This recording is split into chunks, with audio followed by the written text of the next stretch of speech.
Shalom Aleichem, Arav Daniel. Bezrat Hashem. Est-ce que tu as quelque chose à nous dire, Bezrat Hashem, pour l'Eloula de Rabbeinu Akadosh et sur Sukkot? Oui, avec plaisir. On a toujours quelque chose à dire. Bon, Hashem, Rabbeinu est tellement grand et vaste. Alors d'abord, je voudrais souhaiter Chag Sameach à tous nos amis.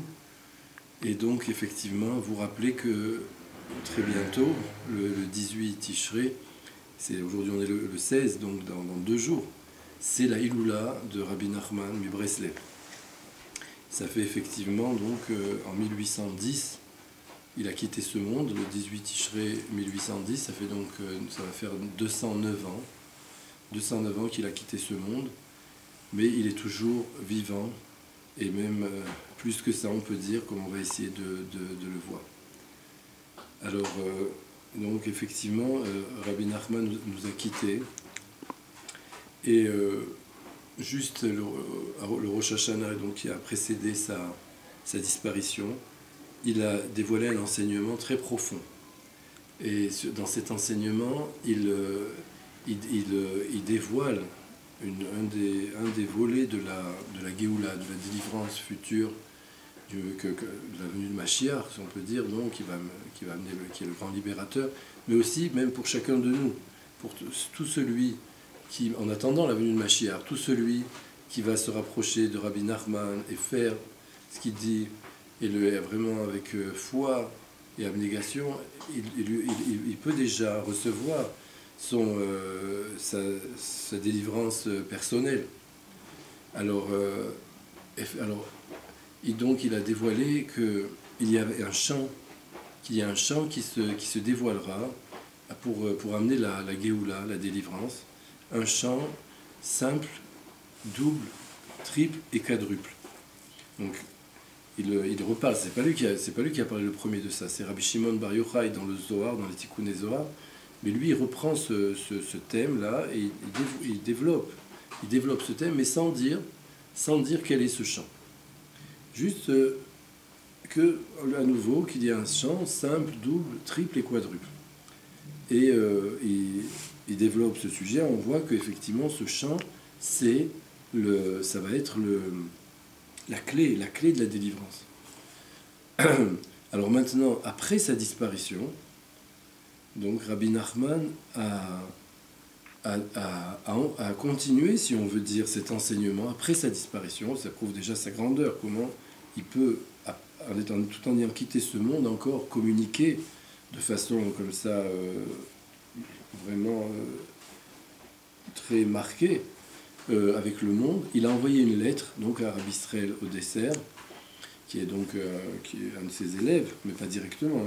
Il s'est passé quelques générations entre-temps, puisque Rabbi Israël Odesser nous a quittés relativement récemment. Et dans cette lettre, il dévoile quel est ce chant. C'est tout simplement, c'est lui-même, c'est son nom. Na, Nach, Nachma, Nachman. Donc Na, c'est simple, Nach, double, Nachma, triple, et Nachman, quadruple. Donc, on comprend maintenant que pour amener la délivrance, pour amener le Mashiach, pour soi-même aussi se sortir de tous ces problèmes matériels, spirituels, physiques, moraux, alors il faut donc aller vers ce chant et s'accrocher à ce chant, et donc à Rabbi Nachman. Puisque donc c'est lui ce chant-là qui est donc lié au nom d'Hachem, le nom d'Hachem à 4 lettres, Yud, Ke, Vav, Ke, et donc ce chant-là est lié au nom d'Hachem, puisque c'est Nun, et Chet, Mem, Nun, Nachman, mais donc comme on a vu, d'une façon spéciale, pas chaque lettre séparément. La première fois la première lettre, mais après les 2 premières lettres, après les 3 premières lettres, et finalement les 4 premières lettres. Et on peut tout de suite remarquer que c'est lié à Sukkot, puisque c'est justement Rabbi Nachman est donc parti de ce monde à Sukkot. Et Sukkot aussi, ce chiffre 4 là, ce chiffre 4 revient aussi à Sukkot, puisque la soukha, quand elle est complètement, enfin c'est pas obligé, hein, mais une soukha qui est complètement construite, elle a 4 parois, 4 murs. Mais c'est pas obligé qu'elle ait 4 murs pour qu'elle soit kshera. Mais en tout cas, quand même, 4, ça fait penser aux 4 murs de la soukha. Et puis aussi à la mitzvah, la grande mitzvah qu'on a à Sukkot, qui est une très très grande mitzvah, des 4 arba minim, c'est-à-dire les 4 espèces végétales que nous devons prendre dans les mains, et avec ça, donc, faire la mitzvah de les tenir ensemble, c'est-à-dire donc le hétrog, le loulav, les hadassim et les haravot. En français, donc, le hétrog, c'est le cédra, le loulav, c'est une branche de palmier, les hadassim, c'est les myrtes, et les haravot, c'est les branches de saule. Et là aussi, donc, il y en a 4, mais en plus, on retrouve en plus ce phénomène-là de progressif comme ça, et qui revient en arrière. C'est-à-dire que le loulav, il y en a un, dans le bouquet, il y a un loulav, il y a 2 haravot, donc on vient maintenant simple, double, il y a 3 hadassim, hein, pour qu'ils soient cachers, il faut comme ça, la Torah nous a demandé comme ça, les chachamim, et puis le hétrog, lui, il n'y en a qu'un, mais c'est marqué dans les sfarim de Kabbalah, que le hétrog, en fait, il représente cette forme quadruple, parce qu'il contient toutes les 4 espèces en lui-même. C'est la malchoute, c'est comme ça, c'est des notions de Kabbalah. Mais en tout cas, donc, on retrouve ce sujet-là de 1, 2, 3, 4. Alors maintenant, si on relie toutes ces notions entre elles, donc, Rabbi Nachman, qui donc dévoile que le chant simple, double, triple, quadruple, c'est lui-même, c'est son nom. Nachman, Nachman. Meuman, ça veut dire là où il se trouve maintenant. Et donc, Sukkot et les quatre espèces végétales, il reste, pour parfaire le tableau, il reste à apporter une notion aussi de la Kabbalah du Zohar, qui est rapportée beaucoup dans les Sfarim de Rabbi Nachman. C'est la notion de vaincre la guerre. Vaincre la guerre. Alors, effectivement, chacun vient au monde, on voit tout, il faut lutter. On vient dans ce monde, et c'est une lutte permanente. Et le grand but de cette lutte, c'est de vaincre tous les problèmes, c'est-à-dire toutes les souffrances qui viennent entièrement du Yetzer Hara, du penchant du mal. Il faut arriver à vaincre le penchant du mal, à vaincre les passions qui nous rendent fous, plus ou moins. Plus ou moins, il y a des degrés, bien sûr, mais en fait, tant qu'on en a, on n'est quand même pas encore tout à fait serein. Et il faut arriver absolument à les craindre, à les vaincre. Alors que dit le Zohar? Il pose la question, qui est-ce qui a gagné la guerre, finalement? On demande comment on peut voir si quelqu'un a gagné la guerre. Et il répond, et il dit, c'est celui qui tient les armes dans ses mains. Alors, c'est un peu étonnant, parce que on tient les armes dans les mains, d'accord, c'est bien beau, mais ça ne veut pas dire qu'on a gagné, forcément. Mais pourtant, le Zohar parle comme ça. Et il rejoint ça donc au sujet des 4 espèces qu'on tient dans les mains. C'est comme on fait avant de faire cette mitzvah là, de tous les jours, pendant les 7 jours de Sukkot, où donc Al-Netilat Lulav, donc où on prend ces 4 espèces. Alors avant, il y a une petite prière qui est aussi inspirée du Zohar, et où là-bas on voit que ces 4 sorts donc sont liés aux 4 lettres du nom d'Hachem, et que si on les tient comme ça dans les mains, à ce moment-là, on peut aussi, on fait fuir les ennemis, on fait fuir nos ennemis grâce à ça. Alors donc on voit donc le fait de tenir, rien que de tenir ces 4 arba minim, donc ces 4 espèces végétales, le seul fait de les tenir dans les mains, c'est une victoire. Alors donc maintenant, si maintenant qu'on a donné tous les éléments du puzzle, si on peut dire, on peut maintenant faire une petite conclusion qui ouvre beaucoup d'horizons. C'est que finalement, pour gagner la guerre contre les Yetzer Hara, et donc sortir de tous ces problèmes, de toutes ces souffrances, de toutes ces choses qui ne vont pas comme il faudrait dans la vie, que ce soit donc physique, morale, comme on a dit, spirituelle, matérielle, pour arriver donc à gagner cette guerre, donc il faut tenir bon, tenir les armes dans les mains.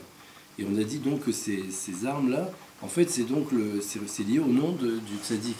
du juste, du tzaddik amiti, si on s'accroche à lui, si on s'accroche à son nom, ça veut dire quoi s'accrocher à son nom? Ça veut dire vraiment se rapprocher de lui et l'aimer et vouloir être appelé sur son nom et dire moi oui je suis Breslev, je suis Nanar, je veux parce que je sais que grâce à lui je peux m'en sortir.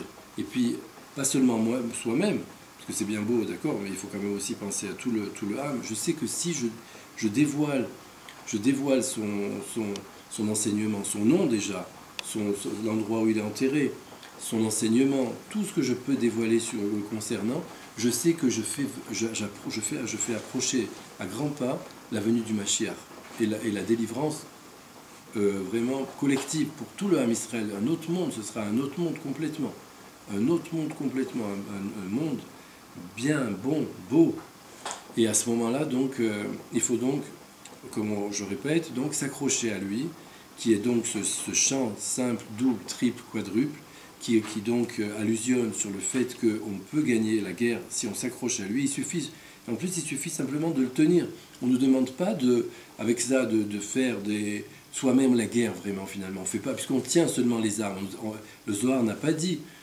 Avec ça, il faut faire toutes sortes de stratagèmes et d'une grande stratégie et une tactique spéciale et aller là et porter un coup à tel endroit, etc. C'est le seul fait de tenir ça. Ça veut dire qu'en fait, quand on s'accroche à ce tzaddik-là, comme on a dit, à ce moment-là, c'est lui qui fait la guerre pour nous. C'est lui qui fait la guerre pour nous, parce que nous, c'est une guerre absolument impossible à gagner tout seul.